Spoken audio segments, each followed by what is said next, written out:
കാഞ്ഞങ്ങാട് അതിയാമ്പൂർ പാർക്കോ ക്ലബിന്റെ 32ാമത് soccer sevens football ടൂർണമെന്റിന് തുടക്കമായി. കണ്ണൂർ, കാസർഗോഡ് ജില്ലകളിലെ പ്രമുഖരായ 16 ടീമുകളാണ് മത്സരത്തിൽ മാറ്റുരയ്ക്കുന്നത്. This news sponsored by Boby Chemmanur international jewellers. വിജയികൾക്ക് സ്വർണ്ണക്കപ്പ് ഉൾപ്പെടെ നിരവധി സമ്മാനങ്ങൾ ഏർപ്പെടുത്തിക്കൊണ്ടാണ് ഇത്തവണയും അതിയാമ്പൂരിലെ Parco club Parco soccer sevens football tournament നടത്തുന്നത്. ദുർഗ ഹയർ സെക്കൻഡറി സ്കൂൾ മൈതാനിയിലാണ് കണ്ണൂർ, കാസർഗോഡ് ജില്ലകളിലെ പ്രമുഖരായ 16 ടീമുകൾ പങ്കെടുക്കുന്ന മത്സരം. എല്ലാ ദിവസവും വൈകുന്നേരം 5 മണിക്ക് കളി ആരംഭിക്കും. മത്സരത്തിൽ പങ്കെടുക്കുന്നവർക്ക് മാത്രമല്ല, മത്സരം കാണാൻ എത്തുന്നവർക്കും നറുക്കെടുപ്പിലൂടെ സമ്മാനങ്ങൾ നൽകുന്നുണ്ട്.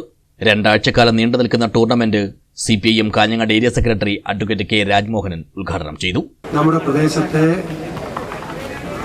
കായിക പ്രേമികൾക്ക് ഫുട്ബോൾ കാണാനുള്ള അവസരമൊരുക്കുകയും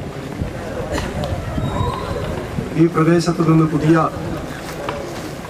കായിക താരങ്ങളെ കണ്ടെത്താൻ കഴിയുന്ന നിലയിൽ ഏറ്റവും ജനകീയമായിട്ടാണ് ഈ ഫുട്ബോൾ ടൂർണമെന്റ് കഴിഞ്ഞ 32 വർഷക്കാലമായി പാർക്കോ അതിയാമ്പൂരിന്റെ നേതൃത്വത്തിൽ സംഘടിപ്പിച്ചു വരുന്നത്.